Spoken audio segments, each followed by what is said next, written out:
dear students. Greetings to you all in the precious name of our Lord and Savior Jesus Christ. Welcome each one of you to this week's online Sunday School class arranged by our Marthoma Sunday School Samajam. Today we are going to study about the book of Malachi.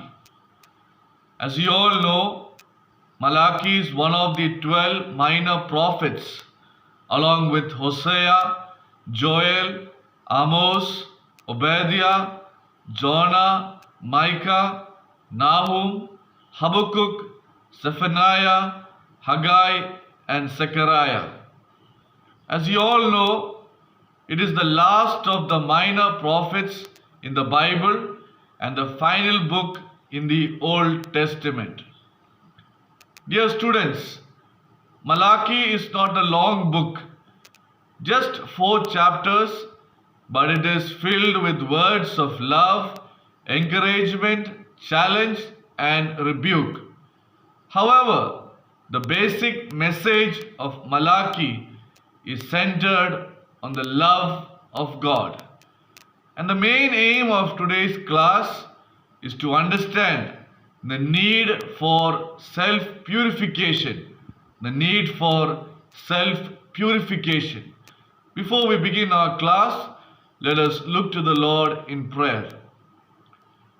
Almighty Father, we thank you for this new day and for all your abundant blessings. God, help us to begin this day with you. As we study your word, enlighten our minds with truth and inflame our hearts with love. All this we ask in the precious name of our Lord and Savior, Jesus Christ. Amen. The name Malachi means my messenger. God sent Malachi to remind his people that God still loved them and expected them to obey him. In the prophecy, Prophet Malachi invites the people to give the Lord his due respect, provide justice and fairness to the people, and give God the tithe in sincerity. Dear students, Malachi, the last book in the Old Testament, ends stating about the coming of the Lord and giving the message of hope. It is believed that this prophecy was written between BC 460 to 444. The book focuses on 6 dialogues between God and his people. These dialogues are sometimes called disputes or arguments. The general pattern of these dialogues or disputes are as follows. Number 1, God states his issue with the people. Number 2, the people respond with a question. And finally, God responds with a message of challenge, rebuke, or warning. The 6 disputes or dialogues found in the book of Malachi are as follows. Number 1, dispute over God's love. Number 2, dispute over unacceptable sacrifices. Number 3, dispute over breaking faith as seen in their intermarriage and divorce. Number 4, dispute over justice in the land. Number 5, dispute over tithes and offerings. And finally, number 6, dispute over serving God. Now let us look at the first dispute as found in Malachi chapter 1 verses 1 to 5. Dispute over God's love.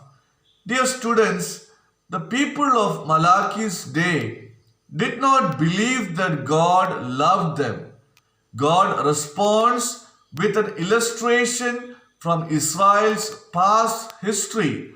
God's choice of Jacob was an act of love, and God still loved and cared for Israel.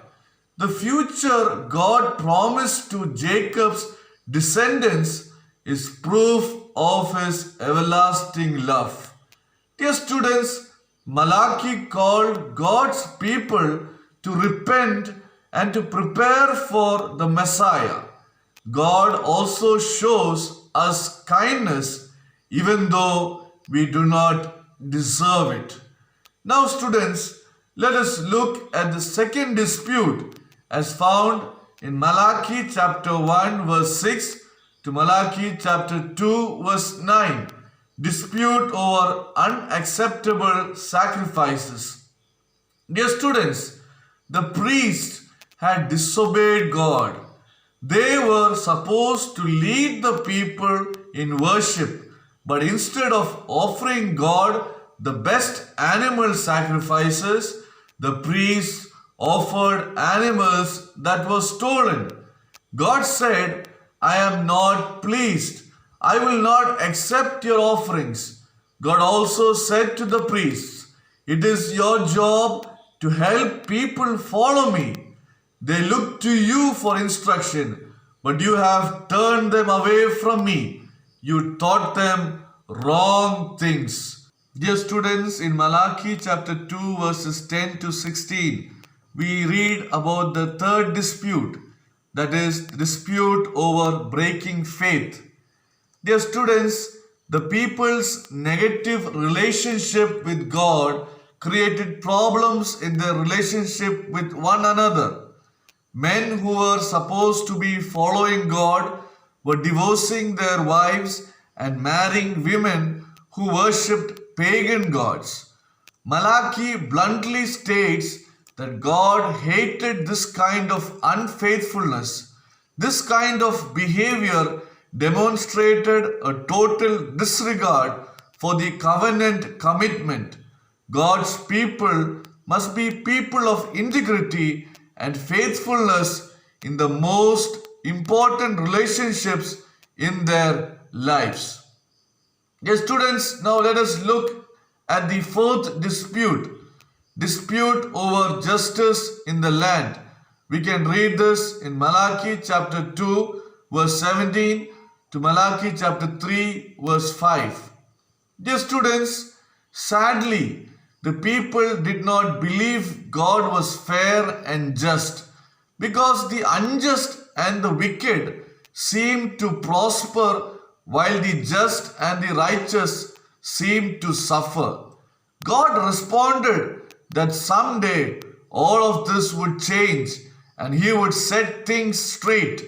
The Messiah would come and bring true and lasting justice. He would judge everyone like a refiner's fire. The fifth dispute is over tithes and offerings. We can read this in Malachi chapter 3 verse 6 to 12. Dear students, the people were not offering to God a share of their wealth. You are robbing me, God said. But everything they had was a gift from God. Bring a tenth of your wealth to me, God said. Dear students, Malachi called the people to repentance. God assured them that if they returned to Him, He would return to them. Giving tithes and offerings was a visible way of demonstrating to God that they had returned to Him. In Malachi chapter 3 verses 10 to 12, we read, bring the tithe fully to the storehouse to make food in God's house.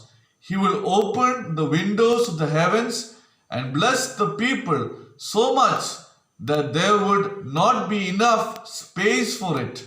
Dear students, Malachi saw a close relationship between giving to God and blessings in life. Now let us look at the sixth dispute. We can read this in Malachi chapter 3 verse 13 to Malachi chapter 4 verse 3. That is dispute over serving God. Dear students, some of the people were saying things about God that weren't true. The people said it is useless to serve God. But Malachi told the people to be patient. God had not forgotten about them.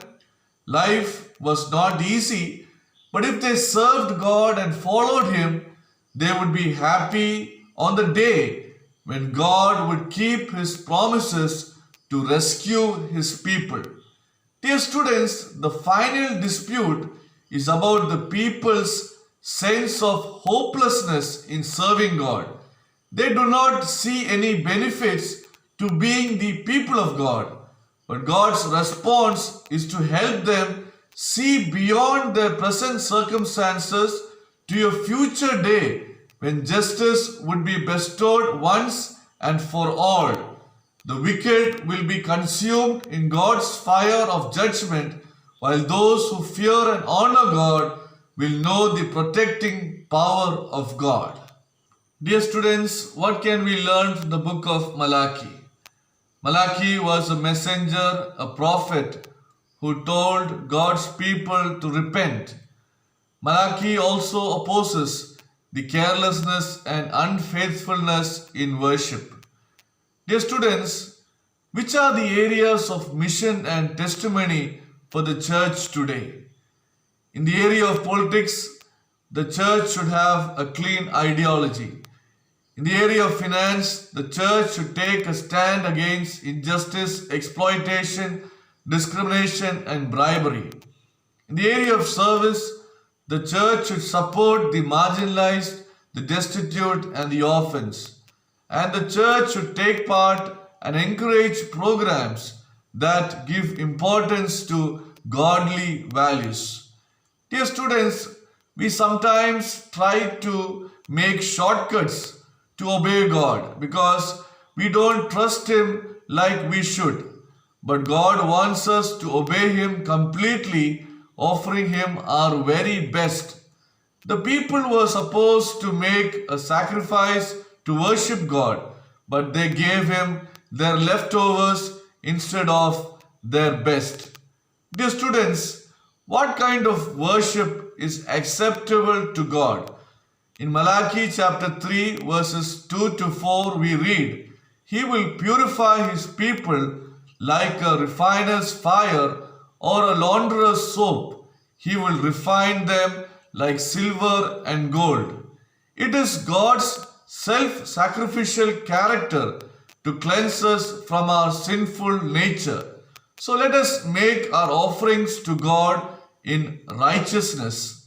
Dear students, sacrifice means offering God our very best of everything. Sacrifice expresses love, thanksgiving, or the need for forgiveness, and sacrifice often comes at great cost to ourselves. Now let us learn this week's memory verse. This week's memory verse is taken from the book of Malachi chapter 3 verse 7. Malachi chapter 3 verse 7. Ever since the time of your ancestors, you have turned away from my decrees and have not kept them. Return to me, and I will return to you, says the Lord Almighty. Ever since the time of your ancestors, you have turned away from my decrees and have not kept them. Return to me, and I will return to you, says the Lord Almighty. Now let us close our eyes in prayer. Our Heavenly Father, forgive us for the times we have chose to follow our own will instead of yours. O Lord, your ways are greater than our ways, and we acknowledge that your plan is the highest and best for us. O Lord, we submit all our Sunday school students into your mighty hands. Father Lord, mold them and use them as channels of your love and peace in this world. All this we ask in the precious name of our Lord and Savior, Jesus Christ. Amen.